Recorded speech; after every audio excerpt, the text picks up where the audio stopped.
à travers des informations bien fouillées concernant tous les domaines de la vie du pays. Le magazine Humura Burundi est diffusé sur le web via le site de la RPA www.rpa.bi. Humura Burundi.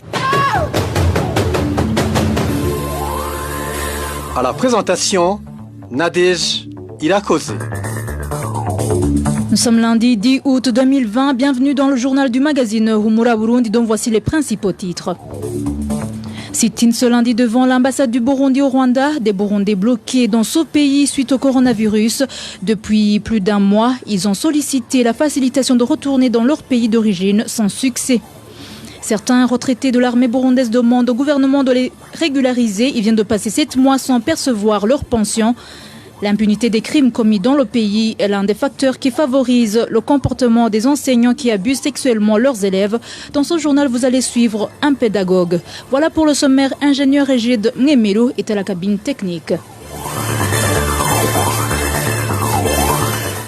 Bonsoir, ouvrons ce journal par la page diplomatie. Les Burundais bloqués au Rwanda suite au coronavirus ont observé un sit-in ce lundi matin devant l'ambassade du Burundi au Rwanda. Depuis plus d'un mois, ils ont adressé une correspondance à l'ambassade du Burundi au Rwanda pour demander d'être facilités à rentrer chez eux, mais rien n'a été fait plus tôt jusqu'à présent. Le point avec Onésime de Chimagizé. Ces Burundais qui ont adressé une correspondance à l'ambassade du Burundi au Rwanda pour demander d'être facilités pour rentrer chez eux sont au nombre de 134. Ils précisent qu'ils ont envoyé cette correspondance en date du 7 juillet 2020, mais rien n'a été fait en leur faveur. Raison pour laquelle ils ont observé un sit-in ce lundi matin devant l'ambassade du Burundi au Rwanda pour demander au moins que leurs documents de voyage et l'argent du ticket de bus qu'ils ont payé leur soient remis. Nous avons demandé à maintes reprises qu'on nous aide à regagner notre pays, mais ils n'ont rien fait jusqu'à présent. Ça fait déjà 2 mois d'attente. Aujourd'hui, nous avons décidé de venir observer un sit-in devant l'ambassade parce qu'on nous a interdit d'y entrer pour exprimer nos doléances. Nous demandons que nos documents de voyage et le ticket de bus qu'on avait déjà donné nous soient au moins remis. Ces Burundais bloqués au Rwanda suite au Covid-19 indiquent qu'ils mènent pour le moment une vie difficile car tout l'argent qu'ils avaient sur eux a été consommé. Tard la journée de ce lundi, ces Burundais ont été reçus. De plus, l'argent pour le ticket leur a été remis ainsi qu'un document de voyage d'une validité de 10 jours. Ils se demandent pourquoi le gouvernement burundais, qui ne cesse de sensibiliser les réfugiés à rentrer au pays, n'a rien fait pour les aider à regagner leur pays d'origine. Merci Onésime de Chimagizé. Toujours en parlant des Burundais se trouvant au Rwanda, des visées inavouées se cachent derrière la correspondance de certains réfugiés du camp de Mahama adressés au gouvernement burundais pour lui demander de faciliter leur rapatriement. Réaction de Frédéric Bamvugnyumvira qui trouve que le destinataire n'est pas chargé des questions des réfugiés. De plus, cet ancien vice-président de la République précise qu'il n'était pas opportun que Gitega demande la protection des signataires dans cette correspondance. Pour lui, les réfugiés qui veulent retourner au pays doivent le faire sans créer des conflits entre les pays. Suivez plutôt Frédéric Bamvugnyumvira. Un réfugié qui se sent malmené ou qui éprouve le sentiment de rentrer, de retourner dans son propre pays, il écrit au HCR, avec copie certainement au pays hôte. Mais cette fois-là, en demandant l'autorisation de quitter le camp et de rentrer chez lui. Et à partir de ce moment-là, s'il est autorisé à quitter, il n'est pas réfugié. Et là, il lui serait autorisé de s'adresser à l'ambassade du Burundi à Kigali, et qui faciliterait le retour de cette personne-là. Voilà comment ça doit se passer. Mais écrire une lettre au président de la République, écrire une lettre aux missions diplomatiques du Burundi à Kigali, c'est du non-sens dès lors que tu restes toujours réfugié. Parce que être réfugié n'autorise pas que l'on écrive au président de la République qui est supposé t'avoir chassé et son représentant dans ce pays où vous êtes exilé. Donc c'est une réalité qu'il faut que les réfugiés aient à l'esprit. Maintenant, peut-être la contradiction qu'il y a du côté du gouvernement, c'est de demander la protection aux réfugiés burundais à Kigali, alors qu'il ne fait pas la même chose pour les réfugiés burundais en Tanzanie, qui sont dans les camps d'Onduta, de Mahama et consorts, qui sont malheureux, qui sont toujours menacés d'expulsion, et qui sont toujours, qui ont vu même leur petit marché qui leur procure de quoi manger détruit, dont les Burundais, dont les éléments qui sont dans ces camps sont toujours menacés, arrêtés, torturés, emprisonnés. Certainement, il y en a qui sont portés disparus. Donc tout ça, pourquoi le gouvernement du Burundi ne dit pas à ce pays de bien traiter plutôt les réfugiés burundais? Mais si 5 Burundais se plaignent auprès de l'ambassade du Burundi à Kigali, pourquoi les Burundais qui sont en Tanzanie, qui écrivent tout le temps des lettres officielles, qui ont été même visités par l'autorité burundaise et qui a entendu les plaintes, pourquoi le Burundi garde silence? Toujours à ce propos, un réfugié n'a pas le droit de continuer à entretenir des relations avec son pays d'origine. Propos de Vital Nshimirimana, le président de Force. Pour lui, ce n'était donc pas au groupe soi-disant représentant les autres réfugiés du camp de Mahama de demander au gouvernement burundais de faciliter leur rapatriement. Suivez Vital Nshimirimana, président de Force. Dès qu'une personne franchit la frontière de l'État dont il est national, il est considéré comme un réfugié à partir du moment où l'État d'accueil lui octroie l'asile. Et à partir de ce moment, cette personne est placée sous la protection internationale de l'État d'asile. Dès que la personne exprime son besoin de retour dans son pays natal, arguant que la persécution dont il faisait objet a cessé ou que la peur fondée d'être persécuté a cessé, à ce moment, il lui est loisible de retourner dans son pays sans condition. Nous sommes étonnés d'apprendre que 5 personnes écrivent une correspondance au chef d'État burundais pour lui demander d'intercéder pour eux ou de les assister pour le rapatriement ou la protection pendant qu'ils sont sur le territoire rwandais. C'est une situation inédite qu'on ne rencontre nulle part ailleurs et nous sommes fondés à croire qu'il s'agit d'une manipulation politicienne tendant à recourir au chantage comme cela a été l'outil principal de mobilisation et de mensonge du gouvernement du Burundi parce que le réfugié qui se trouve sur un territoire quelconque est supposé avoir rompu ses relations avec le gouvernement du pays dont il a la nationalité. Dès que cette personne exprime son besoin de rentrer au pays, prenne besoin d'écrire une quelconque correspondance et peut rentrer spontanément, tout comme il peut demander assistance de l'état d'asile ou de l'agence onusienne pour l'aider au rapatriement. Et tout cela doit être traité de façon individuelle parce que le statut de réfugié, c'est un statut individuel, il n'est jamais collectif. Vital Nshimirimana demande que les réfugiés burundais qui souhaitent encore de rentrer au Bercail puissent le faire sans impliquer les autres qui ne les ont pas mandatés. Écoutez encore une fois Vital Nshimirimana.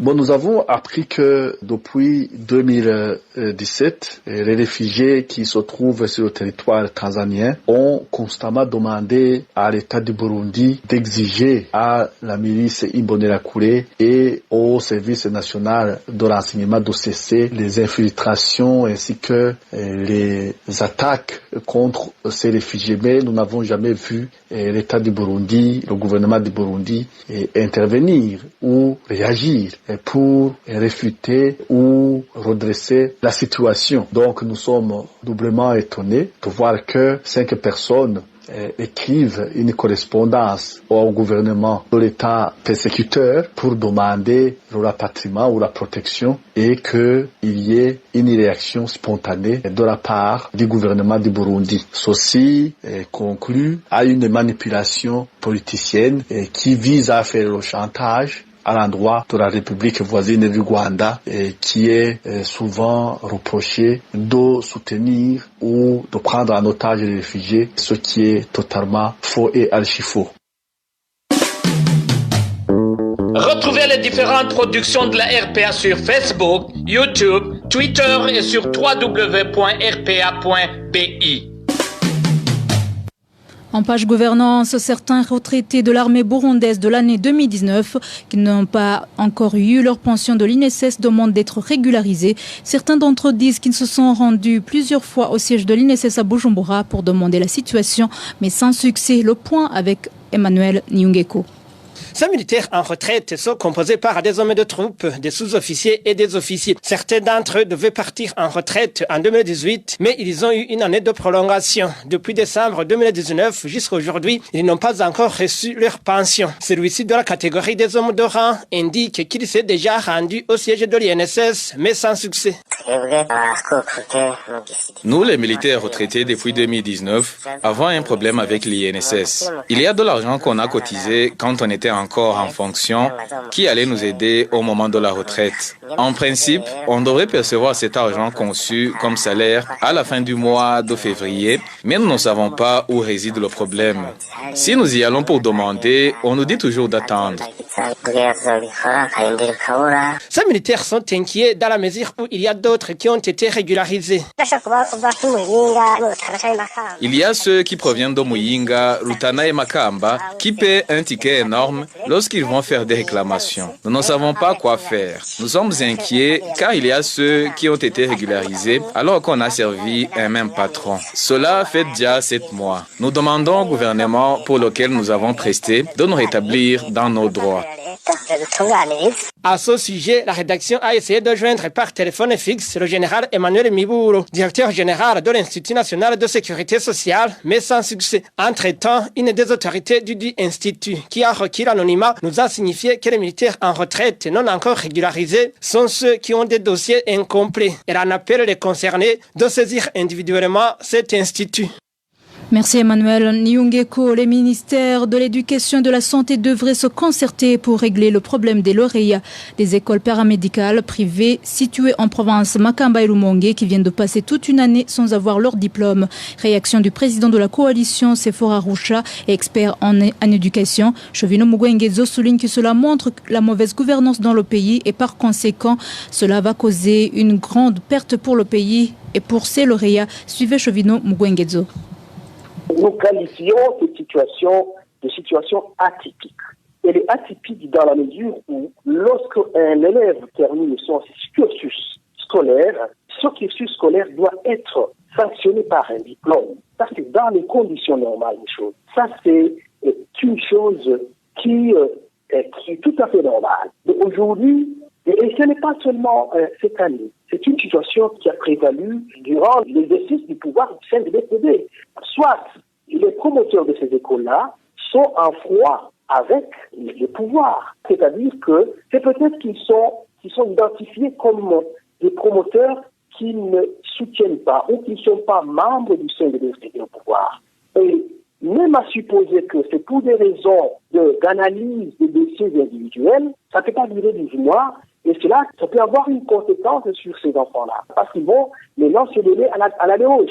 Il n'y a aucune raison qui peut faire qu'un enfant passe une année sans obtenir son diplôme, qui sanctionne un long cursus. Et il y a une autre conséquence par rapport au pays qui a investi pour que d'abord l'enfant puisse jouir de son droit de bénéficier d'une éducation scolaire, du primaire au secondaire. Et il y a quand même tout un arsenal, tout un programme que le pouvoir a mis en place. Alors, la question maintenant très spécifique est qu'il s'agit de 2 ministères qui se jettent de la responsabilité.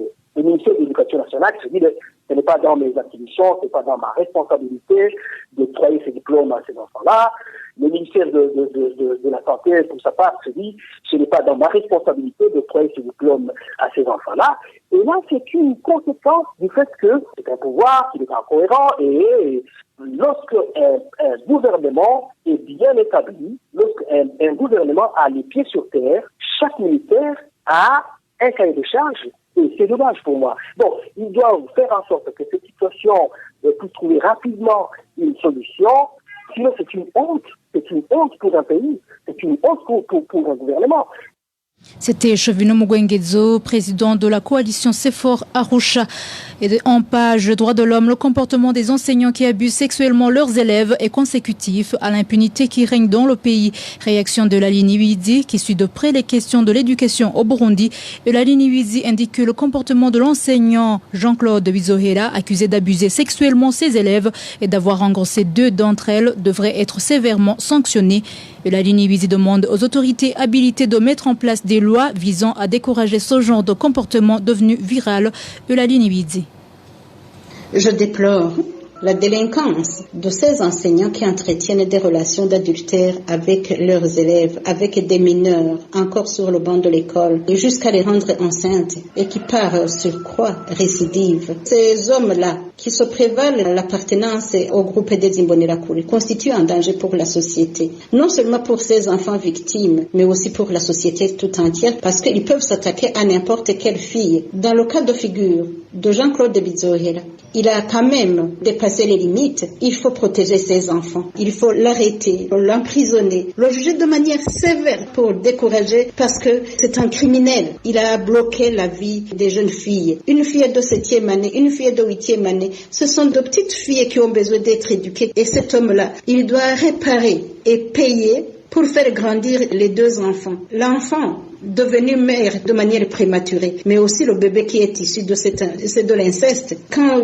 quelqu'un commet l'adultère avec l'enfant qu'il est appelé à éduquer, il doit être sanctionné comme quelqu'un qui a commis de l'inceste. Et ça, c'est la tâche d'abord des parents qui sont lésés, des enfants qui sont lésés, qui sont en danger. J'invite à la solidarité des parents, soit au niveau du village, au niveau de l'école, il y a le comité de gestion de l'école. Le comité de gestion de l'école, l'administration de l'école a l'obligation de protéger l'éducation des enfants. Ils doivent être solidaires pour traduire en justice cet homme délinquant. Parce qu'il ternit l'image de l'école, il ternit l'image des éducateurs. Mais aussi, j'interpelle le ministre de l'Éducation. Il doit initier des lois qui sont strictes, qui sont rigoureuses, mais aussi faire le suivi. Parce que les lois peuvent exister, mais si elles ne sont pas respectées, ça ne vaut pas la peine de mettre sur pied des lois. C'était Lalini Wizi, toujours en page droits de l'homme. 4e jour d'incarcération de l'enseignant Pierre Bassolé, chargé de la section technique au lycée Kayanza. Il est incarcéré au cachot de la police judiciaire des parquets en zone Bgiza. Ses collègues dénoncent son emprisonnement car il n'est victime que d'un clin d'œil fait à la commission chargée de la préparation des examens d'État pour le poste fondamental. Les détails avec Vicky Chris Ninheretse.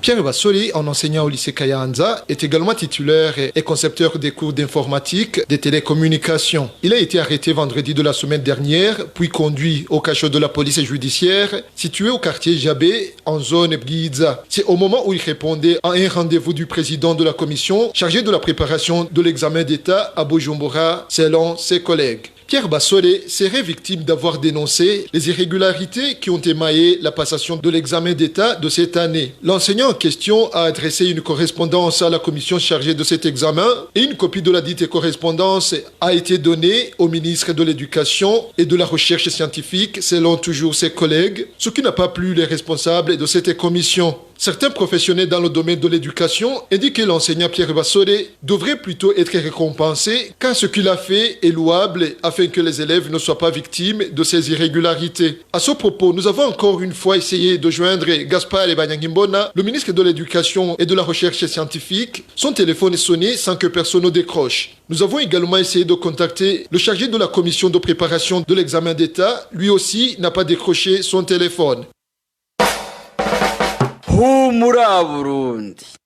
À présent, page justice, 3 personnes de la province de Kayanza ont été condamnées ce dimanche à une peine de 3 ans d'emprisonnement par le tribunal de grande instance de Kayanza et sont accusées d'attentat contre le chef de l'État pour avoir lancé une pierre mercredi dernier sur le cortège présidentiel à Kayanza. Le point avec Innocent Valentin Singirangabo.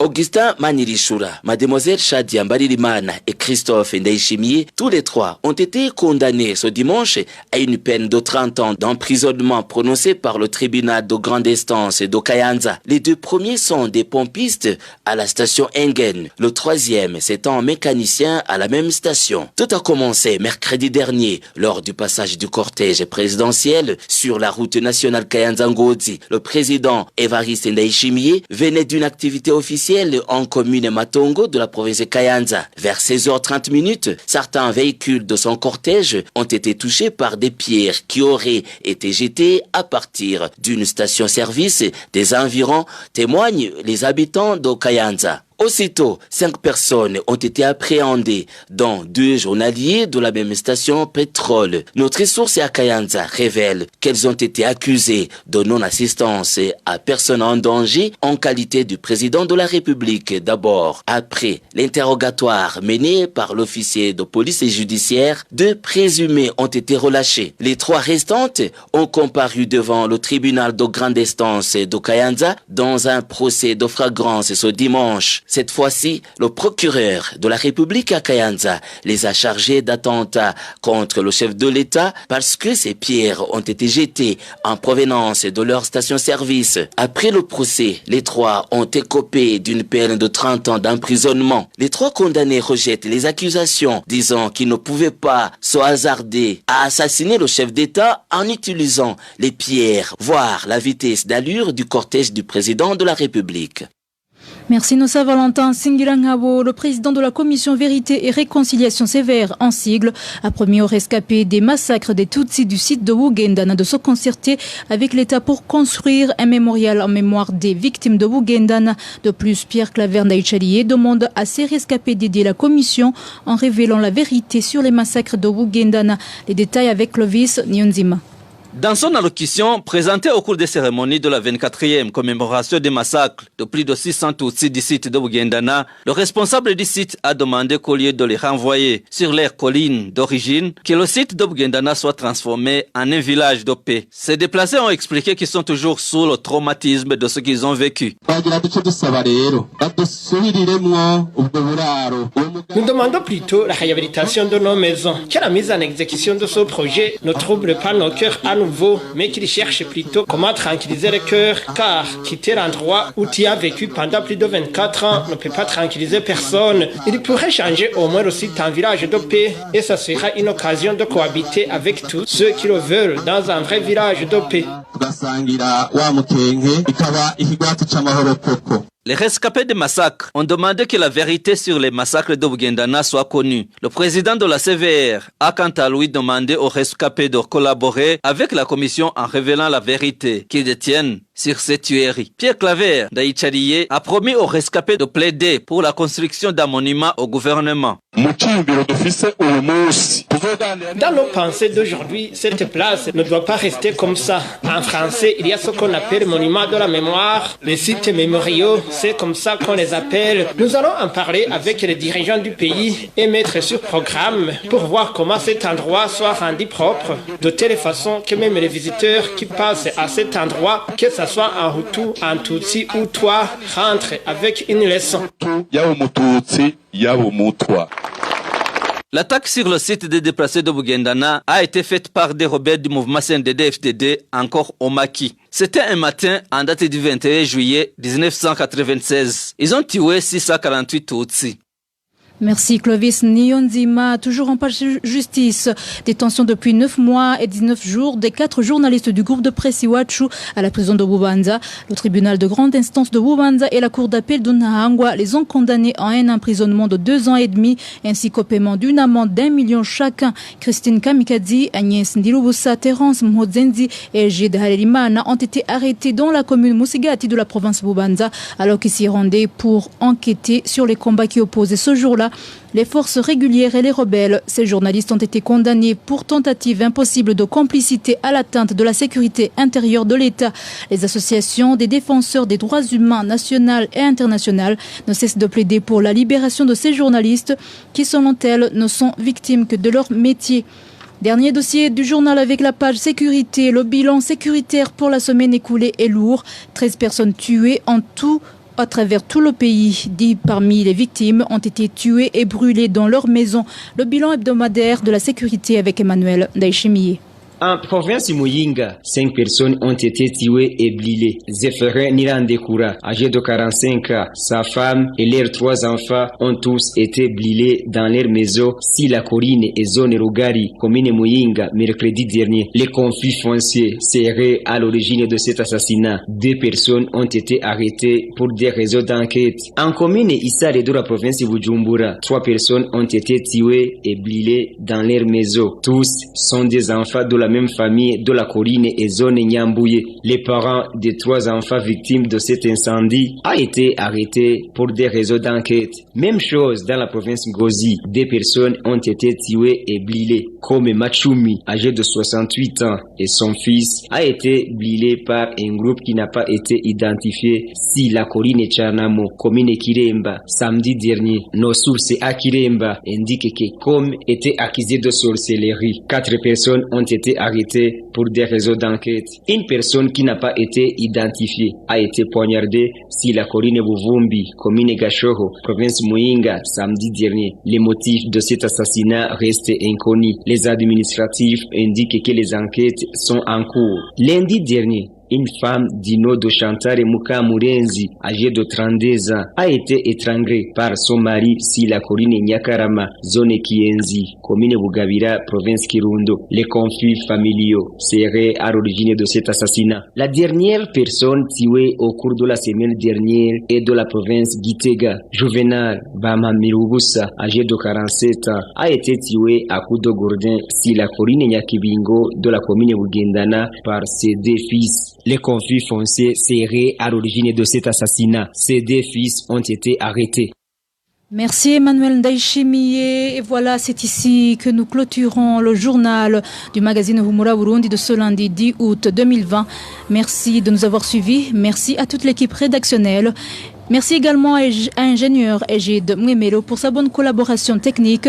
À la présentation, vous étiez avec Nadège Irakodze. Bonne soirée chez vous.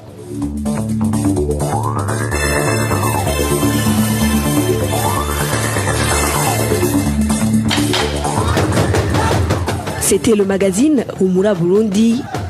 Un magazine comprend pour relier les Burundais en exil et ceux toujours au pays à travers une information de qualité.